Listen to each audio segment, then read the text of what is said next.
Hola amigos, bienvenidos de nuevo a Dando Caco, su podcast. Aquí estamos de nuevo después de unas cuantas semanas de descanso que nos tomamos, pero ya estamos retomando el ritmo. Como siempre, mi amigo Elvin, Jessica me acompaña y un invitado que tenemos muy especial este día que vamos a presentar, señor Sandino Grullón. Sandino, bienvenido a nuestro podcast. Sandino es graduado en medicina tradicional de la UAS, medicina tradicional china en México, ¿no? Y aquí un programa que vino en los 90 de una escuela europea, pero también del Colegio Nacional de Acupunturistas de México. Perfecto. También entiendo que estudiaste medicina ayurvédica. Después tú nos vas a explicar todo eso.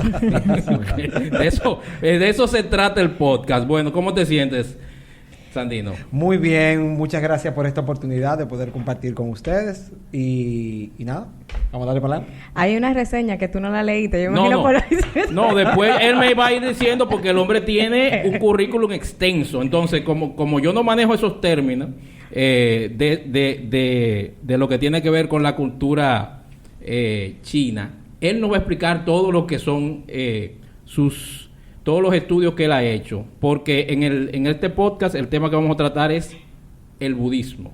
Con él podemos tratar muchísimos temas, porque el hombre es hasta artes marciales, que después él va a tener que volver con la katana, porque yo me quiero tomar una foto con la katana.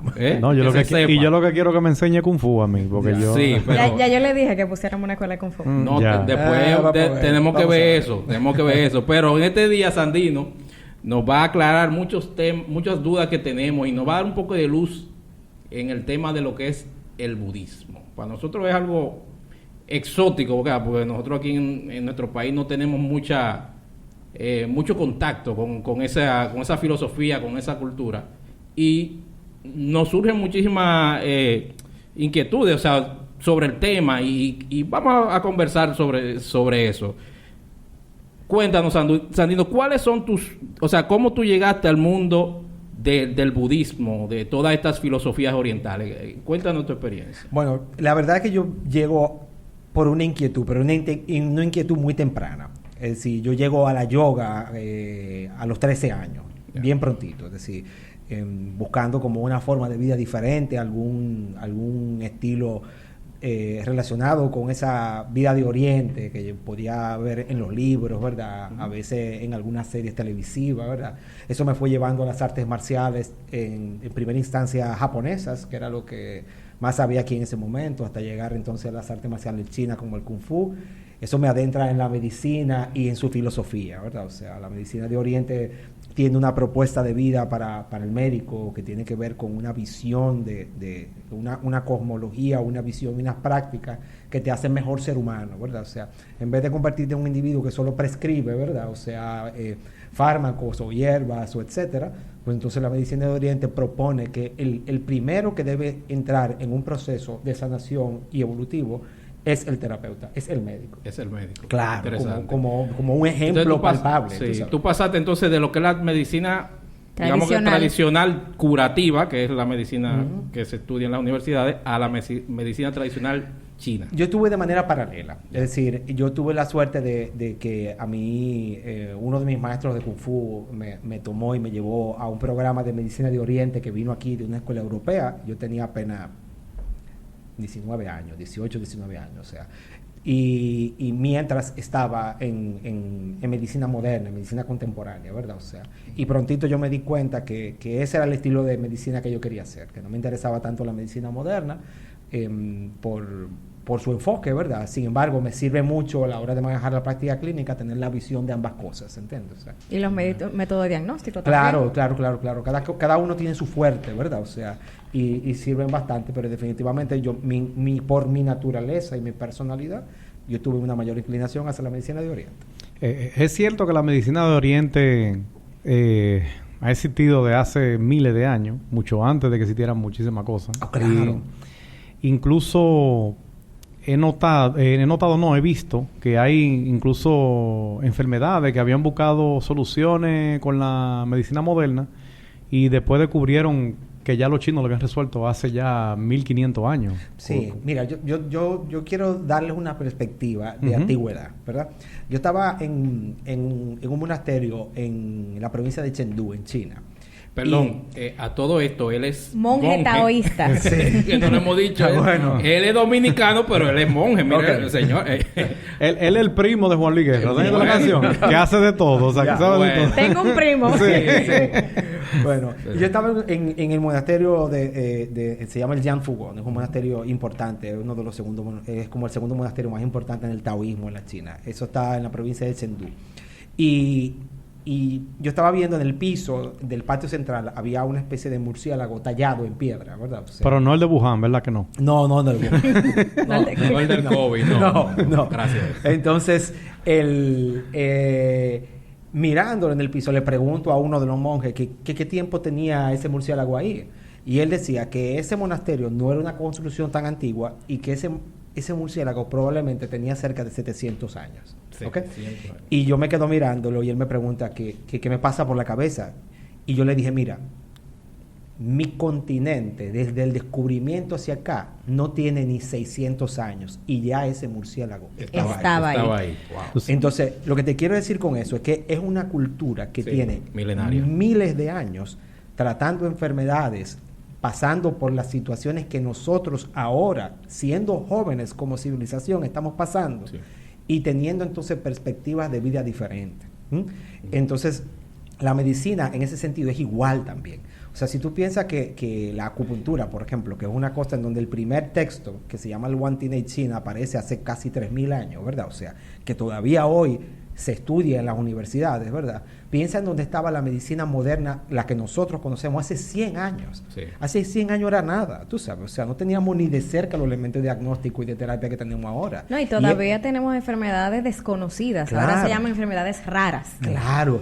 Y a eso tú piensas que tú tienes una cultura que ya ha venido lidiando con muchísimas de esas cosas hace cientos, miles de años, tú sabes, con propuestas terapéuticas reales, tú sabes. O sea, es interesante. Somos muy jóvenes nosotros. Sí, estamos en pañales con relación a esas culturas. A mí me pasó algo similar cuando yo fui a China, que comenzaba a ir a los monasterios, a los templos, y me decían, no, porque esto hace 2000 años el emperador trajo esta piedra y la puso aquí. Yo, 2000 años. Ajá. ¿Sabes? Yo me quedaba, pero... No cabía en tu cabeza tantos... Exacto, o sea, como que era increíble, o sea... El disco duro no llega tan atrás. Claro. Bueno, pero entrando ya en el tema que vamos a tratar el día de hoy con Sandino, el budismo. Yo honestamente conozco pocas personas, por no decir a ninguna, que sea budista. Sí. O sea, personalmente quiero decir. Y tengo muchas dudas, o sea, creo que todos compartimos la misma pregunta. Esas inquietudes, o sea, el budismo es una religión, es una filosofía, es una forma de vida. Eso es lo primero que yo quisiera como... Y dominicanamente simplifícalo para que no demos mucho campo. Por favor. ¿Qué es el budismo? Okay. Vamos a darle caso. Miren, el budismo es una forma de abordar la vida, ¿ok? Que busca que el individuo esté en contacto con su naturaleza esencial en el presente. No es necesariamente una religión, no es un cuerpo doctrinario, es una serie de principios y unas prácticas personales que son seculares, no son religiosas, ¿verdad? No son dogmáticas, que apuntan, que llevan al individuo a tener una experiencia de la realidad más allá del concepto. Entonces diríamos que el budismo podría reconocer la existencia de un Dios. Pero no le interesa. Okay. ¿Entiendes? O sea, esa no es su área. Las cuestiones metafísicas en general no es la principal enfoque del budismo. Yeah. El budismo tiene como meta básica que el individuo aprenda a convivir con la experiencia de estar aquí y ahora en este instante y dar la posibilidad de que el individuo entonces tenga esa experiencia mística, personal, no dogmática, que puede ser lo divino. En vez de enclaustrarlo dentro de un contexto en donde se te requiere que tú aceptes una serie de dogmas, lo que hace es proporcionarte herramientas para que tú tengas tu experiencia. La experiencia es lo que avala nuestro conocimiento. ¿Okay? Vamos a ver, vamos a ponerlo eso en términos un poquito más sencillo. Más sencillo. Vamos con un ejemplo. Vamos empezando por ahí. Sí, está bien. Vamos con un ejemplo. O sea, da un ejemplo en la vida diaria. Hay hay una cosa que se llaman los 4 sellos en el budismo, ¿verdad? O sea, así como Naruto. Ajá, sí. Ok. El primero, que son 4 visiones, que son lo que hacen la mentalidad del budismo per se. Hay una cosa que yo quiero decir primero que nada, y es que estamos hablando de budismo, pero el Buda, el personaje, no hizo un ismo. Es decir, no hubo una institución, no se fundó un culto, no hubo una escuela, no hay un avatar, no hay un maestro a seguir. ¿Entiendes? O sea, el principio básico es que él, al igual que nosotros, ha sido un ser humano. De hecho, Sakyamuni es un Buda histórico, es una persona que vivió en un periodo de tiempo, se sabe cuándo nació, en qué reinado tuvo, ¿verdad? O sea, era rico de cuna, de familia, y él decide abandonar su riqueza en búsqueda de una visión de por qué nosotros tenemos una vida en donde el sufrimiento es una de las principales cosas. Es decir, las interrogantes que llevaron al Buda a dejar la comodidad, la riqueza y la opulencia fue buscar precisamente el origen del sufrimiento humano y cómo nosotros podíamos trascender eso. Nosotros como humanos, ¿entiendes? O sea, nosotros con nuestra naturaleza esencial. Entonces, frente a eso, él nos deja una serie de conceptos, ¿verdad? O sea, de cosas que él fue observando en su experiencia. Y esas son las cosas que hacen la mentalidad budista. Y eso, una de esas cosas son lo que se llaman los 4 sellos, ¿verdad? Y uno de ellos es la impermanencia. Le hace aceptar que el mundo en el que nosotros vivimos es impermanente. Las cosas cambian, las situaciones cambian, o sea, las personas cambian.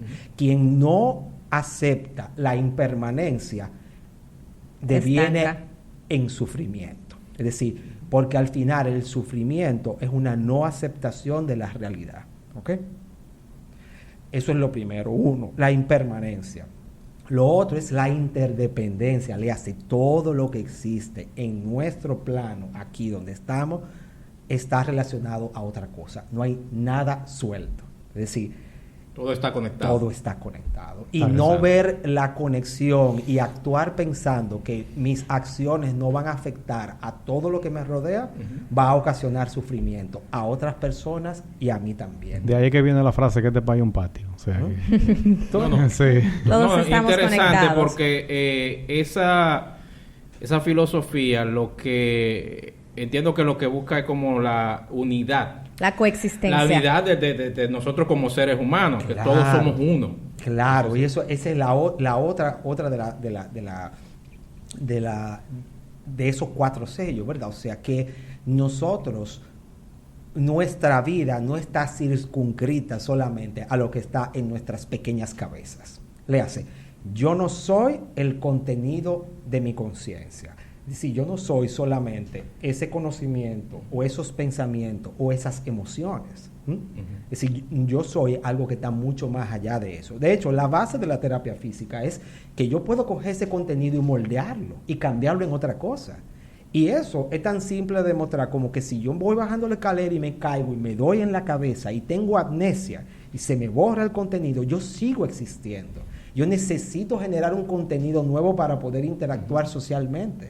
Le hace que yo no soy el contenido de mi conciencia. Y la forma en la que nosotros vivimos está basada en lo que yo tengo en mi cabeza, en proyectar mis condicionamientos, mis conocimientos, mis creencias en todo lo que está afuera. Y todo lo que no encaja ahí está mal y es juzgado. Y todo lo que encaja ahí, entonces es bueno. Entonces, hay gente que dice, por ejemplo, no, que yo tengo un trauma, que yo no puedo vivir, que nada más pienso en eso, que eso es algo siempre que está en el pasado. O sea, en este caso aplicaría decir, no, ya eso no existe y de ahora en adelante voy a ser una persona totalmente nueva, voy a olvidar eso. Pero no a partir del olvido, a partir de la transformación. Porque ahí viene otra de las herramientas interesantes que aporta las escuelas budistas, que es la meditación. ¿Ok? La meditación es lograr llegar a un estado de silencio interior que te permita observar las cosas tal y como son. ¿Ok? Entonces, gran parte de nuestra experiencia almacenada interiormente ha sido distorsionada por muchas cosas. Y eso tenemos ejemplos cotidianos. Por ejemplo, nosotros podemos pensar de repente que estuvimos en una fiesta de Navidad y yo te digo, mira, la abuelita tenía una blusa amarilla. Y tú dices, no, la abuelita tenía una blusa verde. Tú dices, yo no estoy de acuerdo, ¿verdad? La abuelita tenía una blusa roja. ¿Qué hay en común? Que evidentemente la abuelita tenía una blusa y no andaba estaba ahí, sí. Pero ese vacío de input, de data, el cerebro lo llena, porque la abuelita no puede tener una blusa sin color y le pone un color significativo al inconsciente de cada quien. Entonces, al final, ninguno de los tres probablemente estemos basados, lo que estamos hablando, en una experiencia real, sino en una construcción aproximativa. Y nosotros, frente a esa construcción aproximativa, somos capaces de matarnos, lo cual es una locura. Claro. Matarnos por una por cosa tener que la razón. ni siquiera tenemos la razón y ni siquiera es real. Y no hay forma de probarlo tampoco. Exacto. O sea. Entonces, la idea del proceso meditativo es lograr darte la serenidad suficiente para poder ver las cosas en su justa medida. Y a partir de esa observación, poder entonces transformar lo que nosotros hemos vivido, ¿verdad? O sea, y darle el contexto que es. Porque tampoco se trata de una sustitución, ¿entiendes? O sea, decir de que, bueno, yo voy a ignorar esto que me pasó, es un engaño más, tú sabes. Claro. Y eso no nos sirve en ningún momento, porque al final, en las situaciones de estrés, en las situaciones difíciles, sale lo que verdaderamente uno es, ¿entiendes? O sea, toda esa filosofía sin un abordaje práctico, ¿verdad? Sin algo que te permita a ti ganar una experiencia, porque la idea de la filosofía es aportarte unas ideas en lo que la experiencia se asienta. Y al final nada es sustituto de tu experiencia. Claro. Si uno no logra sentar cualquier cosa que cree, la que sea, en una experiencia real, interna, eso se puede derrumbar frente al estrés, frente a las situaciones difíciles, frente a los problemas grandes. Yo recuerdo que a mí me invitaron como charlista internacional a un fin de semana que se hizo con muchos otros charlistas, ¿verdad? O sea, y al final me hicieron una serie de preguntas y yo dije, si yo les respondo a esta gente como le tengo que responder, no me van a invitar nunca más. No están preparados para esa conversación. Sin embargo, mi función es decir las cosas como son, ¿verdad? Yeah. Y yo les dije, mire, este fin de semana es fantástico, es muy chulo, tú sabes. Cantos, meditación, filosofía, ángeles, ¿verdad? O sea, creencias, es muy chévere. Si todo esto es fantástico hasta que usted llegue a su casa y se dé cuenta que su hija de 14 años está preñada del jardinero. Se acabó la filosofía. Se acabaron los ángeles. Se fue todo. Se fue el yoga. Se fue el yoga. ¿Por qué? Porque si no está sentado en una experiencia real para provocar una transformación interna, se derrumba. Porque frente a las condiciones difíciles, nosotros solemos sacar quienes realmente son. Sí, así es. Entonces, esa transformación, o sea, ¿cuál es el proceso? Porque... Pero el proceso de sanar algún trauma o de transformar tu persona, porque... No, estamos hablando de sanar algún trauma pasado. Okay. O sea, por ejemplo, yo estudié en una institución que era muy estricta, que uno tenía que hacer la tarea, que levantarse temprano, era muy muy estricto. Eso era como un trabajo, ¿verdad? Exactamente. Había que trabajar, pero no te pagaban. Sí, no te pagaban. Era uno que pagaba. Y entonces, yo duré como 10 años después que salí de ese bachillerato, que yo me soñaba que se me quemaba una materia y que tenía que volver a ese sitio. Esa era mi pesadilla. O sea, mi pesadilla no era de que me iba por un hoyo, que me iba a llevar el diablo, nada de eso. Era que tenía que volver a ese colegio a estudiar de nuevo. Sí. Entonces... Te traumatizó. Eso era un trauma. Entonces, ¿cómo? O sea, eventualmente... yo me he dado cuenta que tengo cosas así budistas, pero... Parasitas personales. Sí, descubrí el agua en polvo hoy, pero ya yo veo que esto está un poco más profundo. O sea... ¿Cómo uno, o sea, de una persona que no tenga experiencia de nada, o sea, cómo puede transformar esa frustración en algo no sé, positivo. Ese sufrimiento, exacto, como se sí, dice, ajá. sufrimiento. Mira, lo primero es uno darse cuenta, ¿verdad? O sea, por ejemplo, ese sueño que tú estabas teniendo es más común de lo que tú crees. Es decir, el sueño de la vuelta al colegio, a una materia, a un examen o alguna cosa, o sea, a nivel estadístico es súper común. Eso no es más que ansiedad. ¿Ok? Ok. Entonces, ansiedad siempre es anticipación.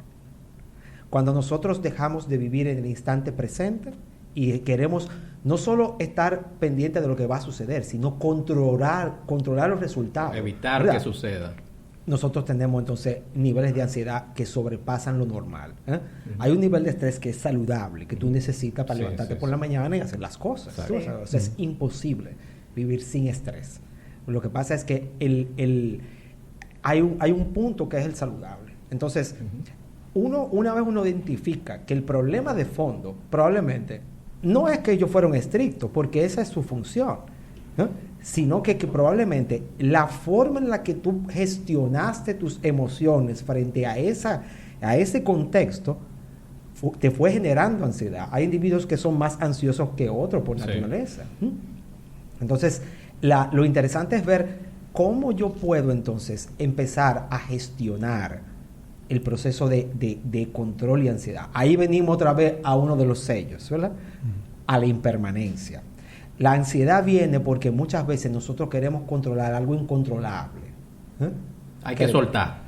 Evidentemente. Es decir, hay que soltar. Entonces vamos a ir traduciendo. Hay que soltar, señores. Tienen que soltar. Lo que yo entiendo es que algo que tú sabes, cuando tú sabes que no puedes controlar algo, ¿por qué preocuparte? Claro. Además, hay una cosa interesante. Uno de mis maestros decía muy a menudo que nuestro verdadero premio era saber que habíamos dado lo mejor de nosotros en cada situación y que los resultados dependían del cielo. Le hace. A veces tú haces todo por el libro y no te sale. Y no te sale.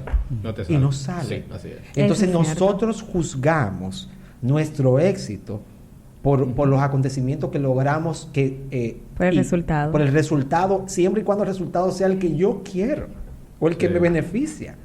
Y a veces las cosas son lo que son, tú sabes. Pero si tú sabes que tú hiciste lo que tenías que hacer y fuiste aplicado, tú dices, bueno, esto no resultó como yo quería, pero no porque yo no hice lo que tenía que hacer. Exacto. Y yo puedo continuar. Yo fui una vez a un seminario con uno de mis maestros y fue la primera vez que yo vi a un tipo jugando simultáneas, le hace varias partidas de ajedrez a la vez, ¿verdad? Es la primera vez, ¿verdad? O sea, y yo estaba jugando un tablero y él me estaba ayudando, a mí me estaban acribillando porque yo estaba jugando era demasiado bueno, ¿entiendes? O sea, y él estaba jugando en un tablero al lado, ¿verdad? Y jugaba en otro. Entonces, tablero. Él, en mi tablero, quedamos empate. Porque él metió la mano. Él quedó empate, yo estaba muerto, ¿verdad? O sea, y en los otros dos tableros, él ganó. Y yo le pregunté a él, me acuerdo que se llamaba Juan Manuel, le digo, Juan Manuel, ¿y cómo tú haces eso? ¿Verdad? O sea, ¿cómo se hace una cosa como esa? Y la respuesta de Juan Manuel, a mí me ha servido para la vida entera, ¿entiendes? O sea, fue como si hubiera bajado Lao Tse o un sabio, ¿verdad? O sea, me lo hubiera dicho. Juan Manuel me dijo de que lo que yo hago es que hago la mejor jugada que yo tenga en ese tablero, en ese instante, y luego lo suelto y dejo que sigan los acontecimientos y sigo con el otro tablero. Interesante. Muy interesante. Y dije, wow, más budista no se puede. Es decir, yo hice lo mejor que tenía ahí, en vez de quedarme pendiente a forzar el mingo, ¿verdad? O sea, y a ver si el otro va a fallar, no sé qué, lo suelto. Ya yo hice lo que tenía que hacer. Tú sabes que nos pasa a muchos de nosotros. Nos pasa siempre que eso mismo que dices del control. Que nosotros, por ejemplo, vamos a hacer algo y no solamente controlamos lo que tenemos ahora, sino que nos ponemos a pensar en el futuro. Que cuando pase esto, va a pasar aquello. Que cuando pase lo otro, va a pasar aquello. O sea, y voy a hacer esto y voy a hacer aquello. Y ya uno tiene 20 años de programación. Que cuando uno llega al momento, se le desbaratan los 20 años. Y no solo eso. Pensó de balde. Muchas veces también nosotros sufrimos innecesariamente. Tú ves, por los acontecimientos, por lo que va a suceder, por lo que puede pasar, por cosas que no pasan nunca, tú sabes. Sí. Cosas que yo no puedo controlar. No, y cosas que nunca llegan a suceder. Que nunca llegan a suceder. ¿Entiendes? O sea, que tú le das mente, que tú dices de que, ay, mira, se van a meter en mi casa porque se van a robar y que no sé qué, no sé cuánto, y tú sufre y nunca sucede. Mira, yo tomé una decisión hace mucho tiempo. Yo era como la gente normal que se iba por la mañana por su trabajo y ponía la noticia todos los días. Yo llegaba al trabajo totalmente estresado. Yo un día dije, no, pero ¿por qué? Yo no voy a poder cambiar nada de eso. Eso va a seguir pasando y yo lo que voy a estar absorbiendo toda esa energía negativa, toda esa preocupación que yo no puedo controlar y que yo no sé, que mataron a una gente en tal sitio, ay, qué pena, pero ¿qué puedo hacer? Claro. ¿Entiendes? Entonces yo decidí, hasta el día de hoy, jamás he vuelto a escuchar noticias cuando vengo para el trabajo. Bueno, yo desde el COVID decidí dejar de leer noticias. Yo era muy asiduo en Twitter, inclusive desinstalé Twitter por eso mismo. No, eso es muy tóxico. Porque yo entendí que era más lo que perdía que lo que ganaba. Precisamente porque lo que se hace popular es lo malo, no lo bueno. Claro. Y justamente yo decía, yo le estoy agregando más a la situación que estamos viviendo actual, sabiendo las desventuranzas que están viviendo otros. O sea, me cargaba. Yo desinstalé todo. Y todavía hace 3 años que vivimos el tema COVID. Sí, y hay mucha gente que te dice, pero tú no puedes ser indolente. Así mismo. Porque tú no... Óyeme, yo no puedo hacer nada, lamentablemente. Yo tengo que estar al tanto de lo que está pasando ahora en mi vida y en mi familia, en la gente cercana, pero lamentablemente si sucedió una tragedia, no sé, en otro lado del mundo, yo no puedo hacer nada. Hay una cosa interesante que yo pienso también dentro de esto y es un poco para enganchar con la misma temática de lo que tenemos y es lo siguiente. En el budismo hay un ideal de fondo, ¿verdad? Que es la compasión, ¿verdad? Sí, o sea, como ideal básico profundo, ¿verdad? O sea, pero eso se llega por varias etapas. Lo primero es la tolerancia, ¿verdad? La tolerancia quiere decir, yo comprendo, ¿verdad? O sea, podemos disentir y comprendo de dónde tú vienes. Claro. Comprendo que gran parte de tu sufrimiento tiene que ver mucho con tus patrones mentales y tus experiencias, así como lo es el mío, con tus deseos, con tus frustraciones, ¿verdad? O sea, o con lo que tú has recogido del medio, ¿verdad? O sea, y yo puedo sentir compasión. Compasión no es pena. O empatía. Pero empatía es yo lo comprendo. Pero la compasión te mueve a la acción. ¿Entiendes? O sea, la compasión es activa. Entonces, ¿qué pasa?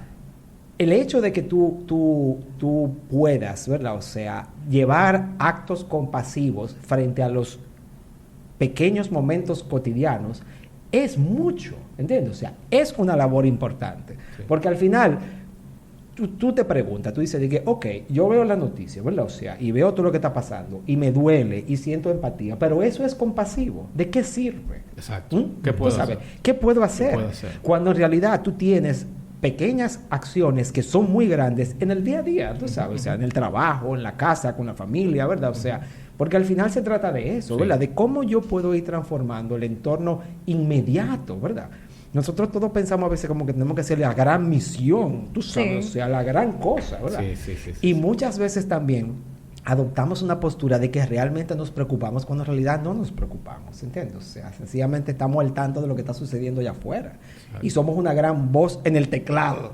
Exacto. Pero en realidad, ¿dónde está el activismo real? La acción real. Exacto. La acción real. Que no tiene que ser unirte a UNICEF o irte con Greenpeace, tú sabes. Sí, sino con pequeñas acciones en tu día a día. Tú que son las que importan realmente, claro, ¿entiendes? O sea, que son las que importan. Es decir... Y es súper interesante, ¿verdad? O sea, entonces, ¿cuál sería el cuarto sello? Porque me faltaría. Sí, yo estoy haciendo un seguimiento. Claro, el cuarto sello es que existe un estado en el cual el individuo, ¿verdad? O sea, es capaz de vivir más allá de la prisión de sus condicionamientos. Y es un estado cultivable, accesible para cada uno de nosotros. Estamos hablando del nirvana. Ay, ¡qué bien! Por ahí es que anda. Bien. Bueno, vamos a ver. Muy bien. ¿Alguien hizo su tarea? Sí, parece que sí. Entonces, ¿qué pasa? No, es que es una banda que me gustaba mucho. Ese otro nirvana. Sí. Ese otro nirvana. El nirvana es precisamente eso. Es decir, es la capacidad que tiene el individuo de vivir las experiencias que tiene sin tener una reacción condicionada. El trabajo interno dentro de las escuelas de Asia, ¿verdad? Lo que buscan es aportarnos suficiente serenidad de pensamiento. Óigame, nosotros tenemos la mente loca, ¿eh? O sea, sobre todo los caribeños. Y es imposible a veces medir las cosas en su justa dimensión, Sí. tenemos reacciones desproporcionadas a cosas que no la meritan, ¿eh? Sí. Sí. Porque sencillamente vivimos en un mundo mental que no tiene freno, ¿ok? Entonces, la idea es lograr aquietar la mente por medio de un trabajo serio, meditativo y por un cultivo del instante presente, tú sabes, Sí. o sea, de manera de que entonces nosotros podamos, como te decía, observar las cosas como son y tener una reacción proporcionada y compasiva, ¿ok? Pensando Eso es algo como inteligencia emocional, se podría entre otras traducir. cosas, ¿verdad? O sea, y entonces a eso tú le agregas la posibilidad de que entonces en un estado como ese, de mayor silencio, ¿verdad? O sea, de no verte arropado por el deseo y las emociones, de no tener una reacción emotiva frente a todo lo que te sucede, entonces da paso a que el individuo pueda tener un vislumbre de algo que está más allá de lo que es este mundo material. Llámale espiritualidad, llámale Dios, llámale lo que tú quieras, pero una experiencia personal, no un concepto, ¿verdad? Eso es algo que entiendo que se logra a través de las herramientas como la meditación. Hay muchas formas. Pero en lo práctico, la meditación es alcanzable para los humanos como nosotros, claro que que vivimos esa era- en un país de tanto caos Claro y que tantas... sí. Claro que sí. Esa iba a ser mi Porque- siguiente pregunta. Claro que ¿Cómo sí. un humano normal? Porque, Eso suena como que yo soy anormal. No, porque obviamente tú vienes de toda No, porque tiene una cultura, preparación. una preparación. El maestro de... No, además, uno no está encaramado en un monasterio en China, donde Bueno, todo bueno. es el silencio profundo. No. Aquí la bobita platanera te comienza, lleva plátano, llevo yuca, Sí, tú sí, digas sí. meditando. Pero mira, gran parte del proceso es ese también. Porque al final, nosotros no tenemos escapatoria de ser quienes somos en la totalidad del momento presente. Es decir, nosotros somos quienes somos aquí y ahora, ¿verdad? Y todo lo que nos rodea es parte de ese ser y estar, incluido la guagua platanera, ¿verdad? Por ejemplo, a veces yo le digo a la gente, mira, ustedes piensan en los monasterios y se ve bonito en la foto, pero yo me levantaba, medité a las 5 de la mañana en un sitio donde la temperatura estaba a 5 grados y no teníamos abrigo, teníamos sencillamente vestimenta de monje. Uy. Es decir, genera tu calor o sufre. Date cuenta que parte de... Espérate, que eso está muy profundo. Vamos, Sí, o sea, vamos como Jack el Destripador. pero por espérate, parte, pero te quiero decir vamos a la que- guaguita anunciadora. Vamos a dar un chin para atrás. Ese té, por ejemplo, que uno se toma allá, lo cultivamos nosotros del campo. Es decir, no es una vida tan contemplativa como parece. Y a diferencia de lo que uno piensa, como no hay todas las distracciones, ¿verdad? De que no hay teléfono, no hay cosas. Adivina qué tú tienes. Tú tienes todos esos pensamientos, toda esa emoción y toda esa cosa que tú tienes dentro que no has digerido en tu vida entera. Es decir, tú estás contigo trancado. Ya. Es decir, no es tan chévere. Tú no tienes escapatoria. Tú tienes que enfrentarte A a ti ti y a tus inconsistencias, a tus traumas, a tus compulsiones, a tus deseos, a tus aversiones. Tú sabes que yo creo que eso es una de las cosas que más le aterra a un ser humano. Por supuesto. Encontrarse consigo mismo, Por o sea, supuesto. verse a los ojos y decirse... Por supuesto, gran parte del trabajo de por qué nosotros los occidentales no hacemos un trabajo meditativo profundo, ¿verdad? O sea, es precisamente porque nosotros hemos crecido sin suficiente educación mental ni inteligencia emocional y no soportamos ese instante de silencio No. con todo lo que está dentro de mí. Es decir, Exactamente. no soporto lo que hay dentro de mí. No. ¿Entiendes? puedo estar a sola no puedo conmigo estar misma. conmigo y quiero salir corriendo. No, y por eso también la gente se sobreocupa Pero por supuesto. Para y estar se distraído. desgasta. Para estar Por distraído. O sea, para Y no- cuando pasa lo contrario. O sea, que hay gente que le gusta estar solo. Eso está bien. Eso Está bien. eso es Ah. parte Pero, de- pero Pues yo estoy dependiendo, bien. no, dependiendo qué tipo de soledad. Claro. Porque hay quienes se inmersen en la soledad, pero para sentirse deprimido, siempre y para cuando exactamente no sentirse... sea patológico. Es decir, Exacto. No. Porque yo entiendo que... o sea, hay- Algo que se disfrute. O sea, Sí, que no, yo... pero óyeme, la soledad se disfruta. Si tú eres una persona contemplativa y si también, o sea, el ser humano yo entiendo que es social y por eso el monasterio no es de una sola gente, ¿verdad? Claro, son no, muchas no. personas. Aunque hay ermitaños que se van solos, tú sabes. O sea, Sí, pero eso siempre hay un loco. Lo que pasa es que cada uno tiene su tipología, ¿verdad? O sea, y una de las cosas que a mí me gusta mucho de la filosofía oriental, por ejemplo, yo como monje, como Nakpa, ¿verdad? O sea, yo ¿Como quién? como Nakpa, como... ¿Qué significa eso en Eso español? es como un yogi tibetano, ¿verdad? Ok.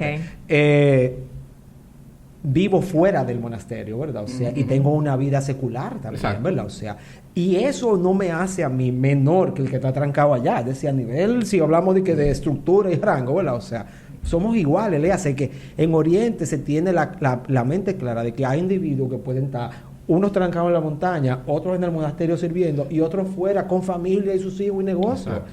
Y no es menos. Lo que quiero decir con esto es que esa vida espiritual interna de la que estamos hablando es accesible a quien sea, en cualquier contexto. ¿Mm? Y no es un ideal lejano, ¿verdad? De que, bueno, eso nada más se puede si yo me voy para allá. No. Está a la mano de nosotros. Oye, Lo que sí, requiere... ya me apiate el viaje a China.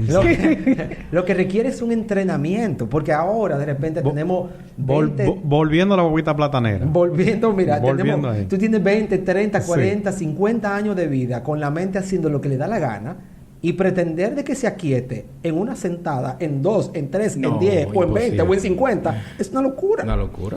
Está bien, lo que yo quería decir de la Te callas la guaguita. ¿De qué? Yo no he dicho nada. Ah. Yo no he hablado. Entonces la guaguita platanera.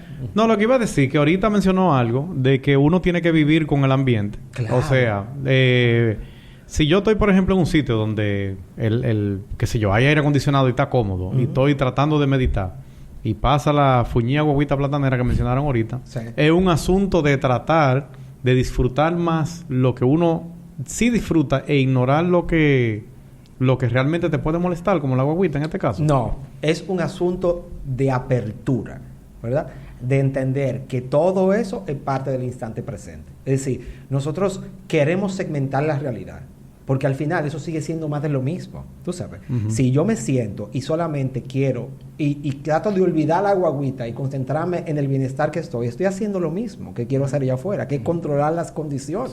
Sí. Ok. ¿Entiendes? O sea, Sí. estoy en el mismo Tiene que juego. hacerlo a pesar de. Claro, y tomarlo como una cosa normal. Eso tiene un grado de dificultad muy elevado. Sí, pero es porque nosotros hemos sido educados para buscar el placer y evadir aquellas cosas que son incómodas. Sí. Y ese juego es lo que nos trae sufrimiento. Eso fue una de las primeras cosas que planteó el Buda. Decía, de que, óyeme, nosotros tenemos 3 venenos, que es como se llama en el budismo. El deseo, el apego, la aversión o el rechazo y la ignorancia de nosotros mismos. ¿Entiendes? O sea, nosotros estamos en una carrera terrible de querer prolongar los momentos buenos con apego para que no se vayan, para repetirlo. De Sí, querer rechazar sí. las cosas que nos suceden, que no van como nosotros queremos. ¿Mm?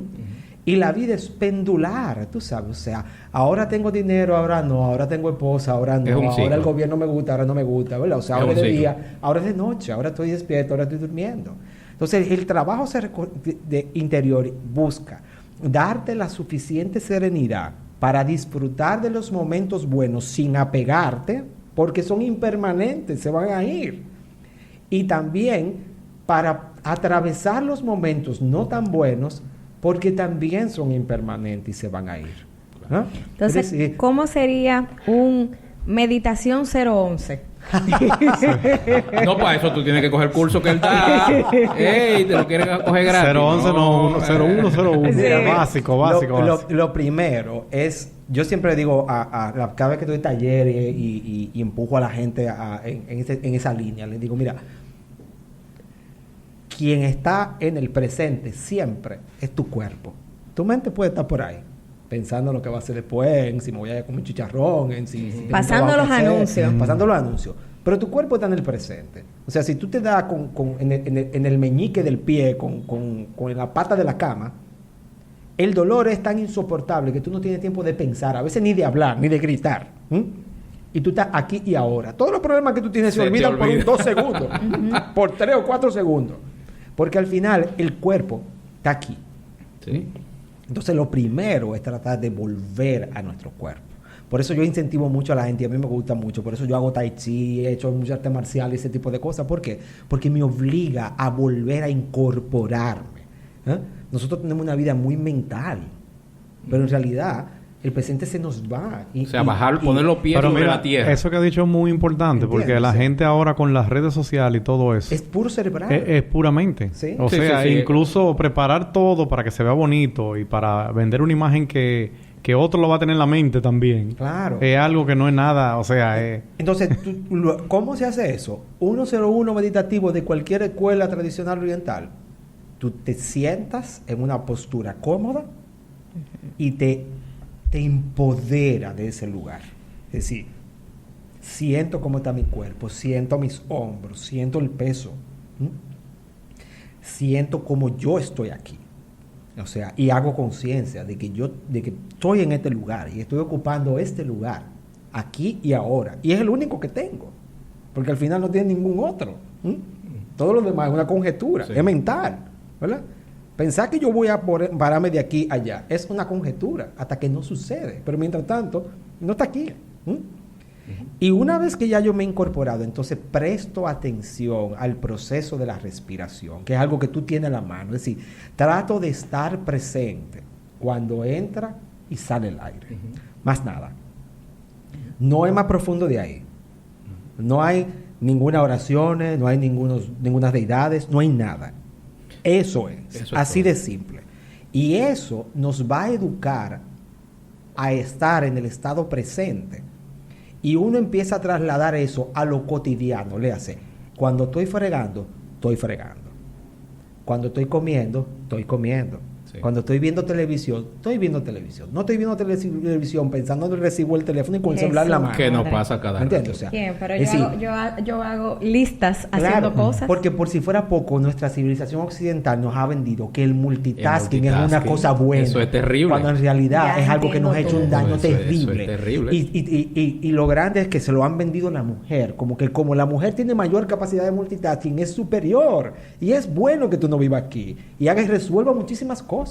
Y entonces, como resultado, fibromialgia, enfermedades autoinmunes, hipertensión temprana, ¿verdad? O sea, como resultado, desgaste físico, trastornos hormonales, ¿verdad? Sí, o sea, sí. Para que entonces después te digan de que, ay, mira, como tú te enfermas, te vamos a desplazar por alguien más joven. Sí.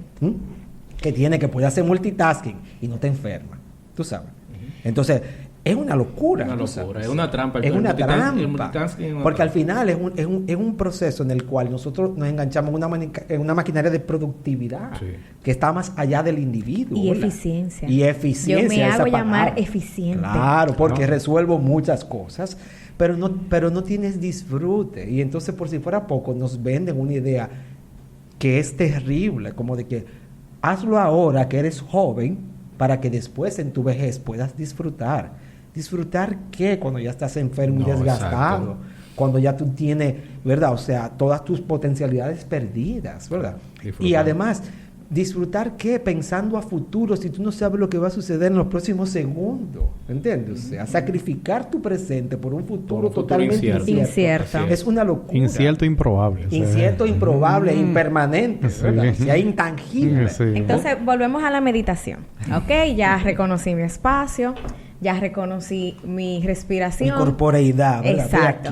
Entonces, me duermo. ¿Qué pasa? No te puedes dormir porque entonces no estás meditando. Entonces, a mí me pasa lo mismo. Entonces, yo soy un fiasco en meditación. Yo he intentado, he sido meditación guiada. Y cuando finalmente ya hago el reconocimiento de la respiración, hago la relajación, me dormí.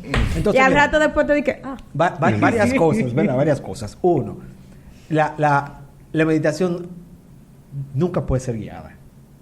Okay. Porque si no, entonces tú tienes una dependencia de algo externo para llevar a un estado. Es decir, tu estado de interior no depende de ti. Tú eres una prisionera. Claro. ¡Wow! ¿Okay? Interesante eso. Eso es lo primero. ¿Ok? En esos monasterios que tú ves que todos son monjes, nadie está guiando a nadie. Cada uno está haciendo su cosa. Cada uno está haciendo su viaje. El que logra entrar al estado y el que está sufriendo, uno al lado de otro, cada uno en su viaje. Es como quien va al Pico Duarte con un compañero, ¿verdad? Tú puedes tener el viaje más hermoso de tu vida y el compañero tuyo puede tener el sufrimiento más grande de toda su existencia. ¿Verdad? Sí. Y los dos están haciendo el mismo camino. Cada uno tiene su sendero, ¿verdad? Y lo otro es la comodidad. Es decir, demasiado cómodo. Exacto. Siéntate con los pies apoyados en el piso, si te sientas en una silla, al borde de la silla, espalda recta y desarrolla fortaleza. Tú necesitas un cuerpo fuerte para que albergue un espíritu fuerte, ¿verdad? Que eso es parte. Es decir, la espiritualidad oriental en su mayor parte, es integral. Le hace cuerpo, emoción, mente, espíritu. No deja ninguna cosa aparte. ¿Okay? Interesante. Ninguna cosa aparte, porque al final nosotros somos todas Somos esas un cosas. todo. Somos un todo. Ni siquiera somos una sumatoria, sino que nosotros somos este todo. ¿Tú Así sabes? es. Entonces necesitamos una estructura física. Si tú estás sentada sin apoyar la espalda, con la espalda recta, al principio te va a doler, va a ser incómodo, pero con el tiempo tendrás la fortaleza. Yo creo Y en que ese proceso... Y en ese proceso, sí, y en ese proceso también uno va aprendiendo cosas de sí mismo, tú sabes, o sea, cómo yo manejo la incomodidad, cómo yo manejo el dolor que estoy sintiendo, es decir, qué herramientas internas yo tengo, qué sensaciones me provoca, es decir, tengo incomodidad física y digo, yo voy a dejar esta vaina, ¿entiendes? O sea, yo no voy a continuar, yo voy a hacer, 100%. ¿verdad? O sea, entonces, pero eso te dice de cómo tú manejas las situaciones incómodas que tienes afuera, porque uno se comporta como es en todas las situaciones, y nosotros somos más coherentes de lo que pensamos, tú sabes, o sea, en la totalidad. Sí. Y es interesante porque tú tienes una oportunidad de observarte, tú sabes. O sea, claro. Wow. Pero Sandino, mira, ahora que tú mencionas eso de la meditación guiada, se puso muy de moda hace unos años para acá el tema de la meditación en los ambientes corporativos, las empresas, los ejecutivos, o sea, toda una dinámica de wellness y todo eso. ¿Tú ves eso algo como positivo? ¿Tú crees que se está canibalizando el tema de la meditación hasta cierto punto? Mira, yo pienso, a mí me ha tocado acercarme a alguna de esas empresas y hacer formación, ¿verdad? O sea, y lo he hecho por una sola razón, porque el ambiente laboral en general es bastante tóxico, ¿entiendes? Sí. O sea, de muchas maneras, ¿verdad? O sea, de los niveles de exigencia, de la forma en la que están las interrelaciones personales, ¿verdad? O sea, de muchas formas, ¿ok? Y lo que yo trato de hacer en esos ambientes es que ellos tengan la herramienta para trabajarlos, ¿verdad? O sea, si el individuo tiene la herramienta y tiene la experiencia, lo que yo suelo hacer es llevarlo a que tengan una experiencia meditativa, ¿verdad? O sea, para que ellos tengan una referencia, porque es muy importante, tú sabes, o sea, como que tú dices de que, bueno, tú necesitas una referencia del trabajo que tú estás haciendo, ¿verdad? O sea, si lo haces por tu cuenta, con un libro o por internet, tú no sabes lo que tú estás buscando, es decir, tú no sabes hacia dónde tú te diriges. Y hay una cosa, hay 3 cosas básicas para tú poder llevar a cabo cualquier cosa en la vida, ¿verdad? O sea, yo lo aprendí de las escuelas tantricas, pero es aplicable hasta para ir al gimnasio, ¿ok? Que es una visión, ¿verdad? Es decir, ¿de qué se trata esto? Si comprender qué hay detrás de eso, ¿okay? Una práctica que sea compatible con esa visión, ¿no? Y unos frutos identificables en primera instancia, ¿ok? Si tú no tienes fruto identificable, tú dices, ¿y para qué yo me voy a levantar al gimnasio? Exacto. O si tú tienes fruto identificable y no tienes una visión grande, tú dices, yo le estoy dando los hierros aquí y esto no tiene sentido. Es verdad, me voy a poner fuerte. O si tú tienes una visión y unos frutos y no tienes una práctica adecuada, entonces tú no lo vas a hacer al final. ¿Por qué? Porque al final tú no estás utilizando las herramientas como deberían ser para que te lleve a esos frutos dentro de esa visión. O sea, ¿por qué hago lo que hago? ¿Por qué hago lo que hago? Y si tengo la herramienta adecuada para hacerlo y a dónde me conduce. Es muy importante para lo que sea en la vida que uno haga. No, y si la visión es lograble. Claro, y si la visión encaja dentro de tu molde personal. Que eso es no es la visión de otra persona. Exactamente. Es la tuya. Que eso es muy importante, ¿entiendes? O sea, porque por más que una gente te trate de adoctrinar en cualquier cosa, si eso no encaja en tu personalidad tú no lo ves, no lo vas a lograr. Y nadie te va a convencer a que haga ese proyecto. Sí. No, y que también ahora mismo hay mucho tema de decepción, porque las personas se ponen metas no logrables y también quieren alcanzar cosas que no corresponden a su vida. Exacto. Y por ejemplo, el mismo tema del gimnasio. Hay gente que va al gimnasio y en Instagram dice, yo quiero ser como él, pero tú no tienes la contextura ósea, tú no tienes la anatomía física, tú no tienes cosas que esa persona sí tiene y tu meta no va a ser una meta, va a ser una frustración. Y entonces ahí donde viene desencadena el sufrimiento. Exacto. Sobre todo porque yo quiero ser como esa persona, que es más profundo. Que es más profundo todavía. O sea, que yo ando buscando en transformar en mí, o sea, que me hace pensar que ser otro individuo es mejor. ¿Entiendes? O sea, al final hay una visión que yo trato siempre de poner en los talleres y siempre le digo a la gente, que Y nosotros tenemos que partir de la aceptación para la transformación. ¿Me entiendes? O sea, es decir, solamente a partir de la aceptación un individuo es capaz de transformarse. Es decir, de aceptar quién es. Aceptar y resignarse son dos cosas diferentes. ¿Ok? Exacto. ¿Okay? Quiéreme como soy. Digo, no, yo me amo. Esa fue la tendencia. No, quiéreme como soy fue bonito. El yo me amo. Entiendo. O sea, tú tienes que partir de la aceptación. Pero de la aceptación quiere decir, yo puedo ver las cosas como son y entiendo que hay cosas que debo de transformar. ¿Ok? La resignación es, ya, no me queda esto de es así, otra. no me queda de otra. ¿Verdad? Y cuando uno lleva la aceptación mal, uno dice, yo soy así y me quiero como estoy, aunque me vaya a morir de un infarto. ¿Entiendes? O sea, porque uno puede tomar la visión de forma patológica. ¿Ok? Sí. Entonces, se trata de que el individuo pueda hacer conciencia de su estado y para eso hay que pisar el freno. Ahí caemos otra vez en la meditación, ¿verdad? O sea, que en un día tú te das cuenta, ¿verdad? Yo le voy a poner un ejemplo de cómo uno pisa un freno, por ejemplo. Tú sabes que yo soy amante de los gatos, ¿verdad? O sea, en los monasterios yo lo disfruto mucho y en mi casa yo tengo 3. A mí me mandaron un video de un gato por el celular, ¿verdad? O sea, lo que me conoce me mandan un video a cada rato de una cosa, ¿verdad? El mío me brinca la barriga y yo tengo el celular y me detengo y lo bajo. Y digo, yo tengo uno aquí. ¿Para qué voy a ver uno digital? Exacto. ¿Entiendes? O sea, no tiene sentido. Eso es frenarse mucho. ¿Entiendes? O sea, eso es frenar en seco. Esto es aquí ahora y este está aquí. Ronroneando, lo siento, me siente, estamos aquí, estamos en convivencia. No es mental. No es mental, no es una distracción. Tú sabes. Como eso, nosotros no podemos ir frenando porque uno cae en muchas cosas. Tú ves, quizá en otro momento, un día más cansado, a lo mejor me cacho viendo el video, ¿verdad? Sí. Porque nada es infalible. Pero si uno hace un estado de poder, uno entra en un estado de observación sin juzgar, ¿ok? De observación sin juzgar, uno se va a encontrar a sí mismo en acciones como esa y puede empezar a hacer una transformación consciente, ¿verdad? Consciente partiendo de la aceptación de lo que hay, ¿verdad? De lo que es. Sí, de lo que uno es. Y eso es lo importante, sin juzgar, porque cuando tú empiezas a darte latigazo y a decir, ¿por qué yo hice esto? Yo soy un estúpido. Entonces así no funciona. Claro, no, y si te encuentras juzgándote demasiado, empezar a observar claramente de dónde viene esto. Sí. Es decir, de dónde yo he sacado este patrón que es tan duro conmigo mismo, ¿verdad? Sí. Porque al final, la verdad es que nosotros somos tan perfectos como cualquier cosa en la naturaleza. Un árbol es un árbol.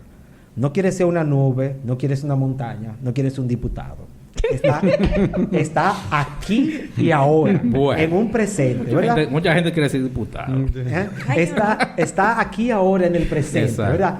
Interactuando con lo que le rodea, no de manera individualista y egoísta, ¿verdad? Sino interactuando con lo que le rodea, haciendo su ciclo. Y de hecho, ese árbol no es un árbol. Árbol es una palabra que nosotros le ponemos. Eso es lo que es. Aquí y ahora. Y eso es perfecto y está bien. Nosotros somos así. Pero nuestros condicionamientos mentales nos dicen que no. Y la idea es llegar a un estado donde nosotros podamos volver a esa naturaleza esencial. Es decir, nosotros no somos seres imperfectos. Nosotros no estamos rotos, no estamos dañados. Acercarse a la espiritualidad o a cualquier cosa pensando que tú estás dañado, que tú estás roto, que te faltan piezas, es una locura. Porque lo que tenemos es una gran confusión, la ignorancia de las 3 venenos de lo que hablábamos ahorita, ¿verdad? Del deseo, de la aversión y la ignorancia. Es decir, la ignorancia de nosotros mismos, de esa naturaleza esencial que somos nosotros. No, y también en lo contrario es también incorrecto. Mucha gente que piensa que porque tú estás en un camino espiritual, también tú eres perfecto. Es imposible. Entonces, es decir, porque también muchas veces pasa, la gente se sorprende mucho conmigo, ¿verdad? O sea, porque me dicen de que, y tú no eres vegetariano. Yo fui vegetariano, pero no lo soy. Y dije, el tipo es un monje y no es vegetariano. Y tiene 2 hijos y una mujer. Dicen, ya, se está acabando el mundo. Al final es un asunto. Se le cayeron los santos. Es un asunto de las percepciones. Exacto. Sí. Y también cómo yo permito que esas percepciones moldeen mi entorno, ¿entiendes? Sí, o sea, claro. Porque muchas veces también, si tú te encuentras en un entorno que oprime tu transformación, ¿verdad? O sea, tú tienes que salir de ahí, ¿entiendes? O sea, tú no puedes estar en un lugar que tú no puedas crecer, que no te puedas transformar. Es decir, nosotros nos vamos transformando. Cada vez que me llega a la consulta una pareja que me dicen de que, bueno, tenemos un problema porque ella no es la misma mujer que era antes, yo les digo, claro que no. Por supuesto que no, es imposible. Posible. Todo cambia. Todos Cambiamos. todo se transforma, todo es impermanente, Claro, todo claro. cambiamos. Tú Lo sabes, que no o sea. cambia se muere. Exacto. Bueno, señores, hemos tenido una conversación muy Wow. interesante. De verdad que le hemos disfrutado bastante. Esta hay que hacer parte 2, parte 3, Se nos parte quedan 4. muchos temas, de verdad. Me quedaron muchos temas, porque de verdad que con Sandino hay mucha tela para cortar. Bueno, para mí esto fue iluminador Y- realmente. Sí. Ya Elvin va para el Nirvana casi. Va a No, empezar no. ese camino. Pero Ahora, este fue el primer podcast que nos quedamos callados los tres. Sí, no, señores. Y con la boca abierta. Así que...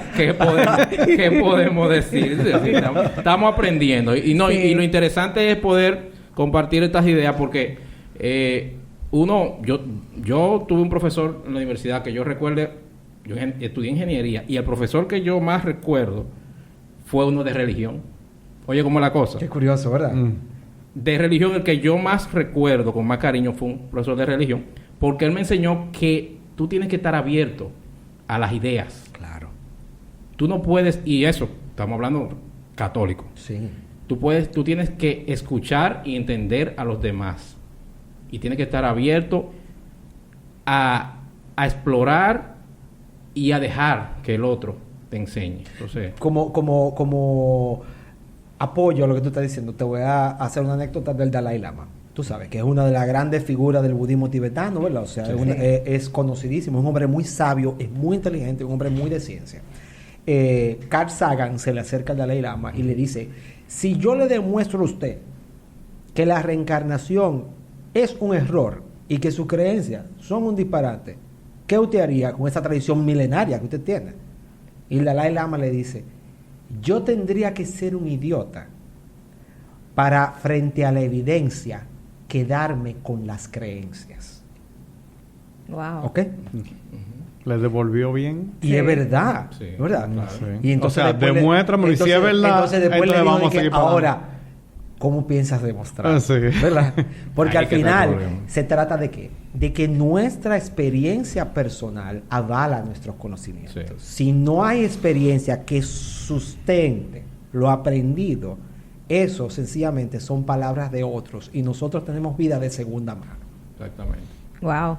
Una vida de segunda mano. Wow. Sí. Bueno, pues Sí. nada, señores, pues vamos a dejarlo aquí porque si nos llevamos de Sandino amanecemos. No, no, pero pero sí no, tenemos que pero- hacer otro episodio. Oh, para mí un placer. Porque eso nos quedan muchos temas muy Claro. interesantes. Tenemos que hablar del tantra, lo que hablamos ahorita. Ah, sí, sí. Me interesa, pero... Pero ya en un hablamos po- del que el tantrismo no es solamente en la parte sexual. Bueno, pero eso es parte de él. Muy bien. Pero vamos a incluirlo. Pero nada, pues muchas gracias a Sandino. Un placer De verdad, para muy, mí. muy complacido con tu presencia. Déjenos con tu sus conocimiento. comentarios, déjenos sus También aportes, síganos. preguntas, porque lo que podemos hacer es que esas preguntas se las enviamos a Sandino y Sí. él nos las No, responde. y podemos hacer otra sesión ya con preguntas de nuestros seguidores. Así que, de nuevo, muchas gracias. Para mí Muchas un honor, gracias. muchas Y, gracias. señores, Un hasta placer. luego. Bye. Bye bye.